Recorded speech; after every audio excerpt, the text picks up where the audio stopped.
Na manhã de domingo, antes de raiar o sol, Maria Madalena foi ao sepulcro para terminar uma tarefa dolorosa: o sepultamento de seu amado Senhor e Mestre. A dor e a agonia que ela deve ter sentido no luto pela morte do Salvador está além de nossa compreensão. Como um dos seguidores mais fiéis e dedicados do Senhor, a aparição de Cristo a Maria naquela manhã de Páscoa a coloca como a primeira testemunha da ressurreição. Saber que Jesus estava disposto a revelar a si primeiro a ela, nos dá a esperança de que também poderemos testificar da divindade do Salvador, independentemente de quem sejamos. Embora seja conhecida hoje como Maria Madalena, ela seria conhecida como Maria. Maria era da cidade de Magdala, o que lhe conferiu o título Madalena. Essa antiga cidade ao noroeste do Mar da Galileia era muito próspera e conhecida por sua indústria pesqueira, que exportava peixes salgados, um produto muito popular no mercado romano. Em 2009, arqueólogos descobriram uma bela sinagoga do século I, com bancos laterais, paredes pintadas com afrescos coloridos, piso revestido com mosaicos e uma impressionante mesa de leitura da Torá esculpida em pedra. É provável que Maria tenha frequentado essa sinagoga. Jesus pode até mesmo ter ensinado ali. Os evangelhos nos dizem que antes de seguir o Salvador, Maria havia sido possuída por 7 diabos ou demônios. As escrituras não nos dão detalhes sobre esse episódio, exceto que Jesus curou Maria e expulsou os espíritos. Antes atormentada, Maria agora estava livre pelo poder do Messias. Ela dedicou o restante de sua vida a seguir o Salvador. Lucas nos diz que, assim como outras mulheres, Maria ajudou a sustentar financeiramente o ministério de Jesus. Sendo de Magdala, Maria provavelmente tinha um negócio bem-sucedido, com riqueza suficiente para ajudar a sustentar o Salvador. Em suma, após ter conhecido as trevas, Maria escolheu estar na luz, tornando-se um dos discípulos mais fiéis e dedicados de Cristo. Ao contrário da tradição, as Escrituras não fornecem qualquer evidência de que Maria seria uma prostituta ou a mulher pecadora que lavou os pés de Jesus. Infelizmente, cristãos primitivos tentaram incluí-la como uma mulher pecadora e assim alteraram a história de Maria.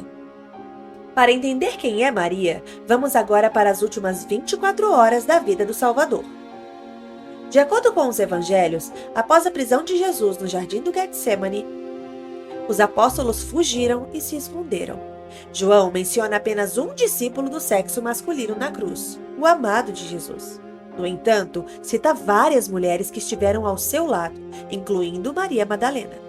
Enquanto outros discípulos fugiram com medo, essas mulheres fiéis, inclusive Maria, estavam dispostas a sofrer aos pés da cruz até o fim.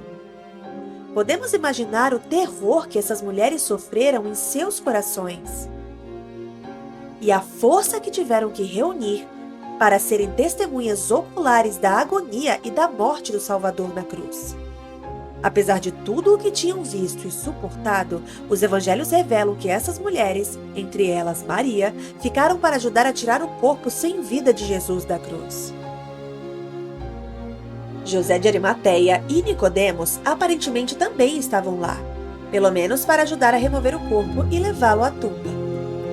O sábado se aproximou rapidamente e as mulheres não conseguiram concluir todo o procedimento fúnebre.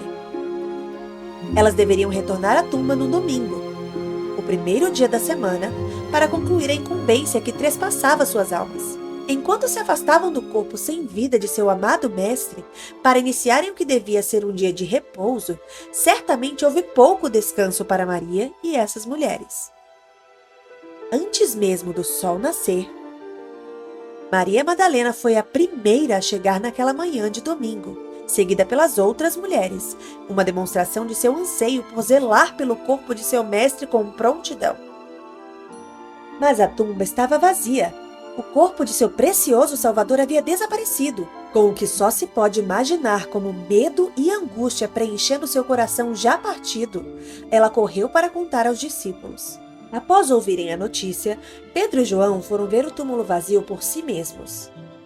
Ao entrar, Pedro viu que os panos que haviam envolvido com tanto cuidado o corpo do Salvador estavam dobrados e cuidadosamente colocados sobre o banco de pedra. Os apóstolos foram embora, mas Maria permaneceu lá. Ela chora ao olhar para a tumba e vê 2 anjos sentados onde seu corpo havia sido colocado. Quanta tristeza ela deve ter sentido por ter deixado o local de descanso de seu mestre. Supondo que alguém teria levado seu senhor por não saber onde ele estaria. As lágrimas devem ter enchido seus olhos, tornando difícil reconhecer até mesmo aquele cuja perda ela lamentava profundamente. Mulher, por que choras? Quem buscas? Supondo que o homem fosse o hortelão, e possivelmente quem havia levado o corpo, ela diz: Senhor, se tu o levaste, diz-me onde o puseste, e eu o levarei. Então, Maria ouve apenas uma palavra, seu próprio nome: Maria. Imediatamente ela reconhece que ele não é o hortelão, este é o Salvador, seu Salvador. Maria não reconheceu a presença de Jesus ao vê-lo, e sim ao ouvir o bom pastor chamar seu nome. Imediatamente ela deve ter abraçado o Senhor, a quem ela acabara de ver crucificado e posto em uma tumba. Disse-lhe Jesus: não me toques, o que é melhor traduzido do grego como não me segure por mais tempo aqui, ou não poderás me segurar aqui. Neste momento marcante da história, Maria Madalena se tornou a primeira testemunha da ressurreição do Salvador. O significado do Senhor ter escolhido Maria Madalena para ser a primeira testemunha da ressurreição pode facilmente passar despercebido. De acordo com Joséfo, um historiador judeu do século I, uma testemunha confiável deveria ser alguém com uma conduta fidedigna, e não poderia ser um escravo ou uma mulher. Ali estava Maria, uma mulher que havia sido possuída por 7 demônios. Ela não seria uma testemunha confiável sob a lei judaica. No entanto, o Salvador não apenas apareceu primeiro a Maria, como também a várias outras mulheres que haviam ido cuidar do corpo do Senhor. Antes de aparecer a Pedro, que se tornaria o cabeça de sua igreja, ou a qualquer um dos outros apóstolos, Jesus apareceu primeiro às mulheres. As mesmas mulheres que testemunharam a crucificação e sepultamento eram agora testemunhas da ressurreição do Salvador. Em um mundo onde as mulheres são menosprezadas e depreciadas, essa história poderosa nos ensina que Cristo não nos vê por nossa credibilidade, posição, raça ou gênero. Em vez disso, ele vê nossa fé e devoção a ele. No momento mais terrível, essas mulheres permaneceram ao lado de Jesus, apoiando-o, cuidando dele e até mesmo sepultando-o.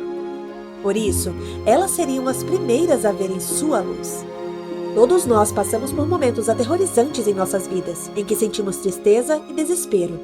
Como Maria, que foi ao sepulcro em uma manhã de domingo, esperando ver o corpo morto do Senhor, podemos sentir que já não há mais esperança.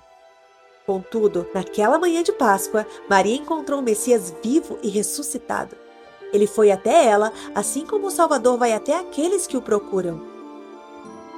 Nos momentos mais terríveis em que tudo parece perdido e nossos olhos se enchem de lágrimas, também poderemos ouvir nosso nome ser chamado pelo bom pastor, que nos conhece como ninguém. Ele traz luz e alegria para superar até mesmo os dias mais sombrios. Como Maria, podemos ser testemunhas do Messias vivo e ressuscitado. Como Maria, podemos contar a todos as gloriosas boas novas do Evangelho. Ele ressuscitou. Cristo foi ressuscitado dentre os mortos. Vinde e vede.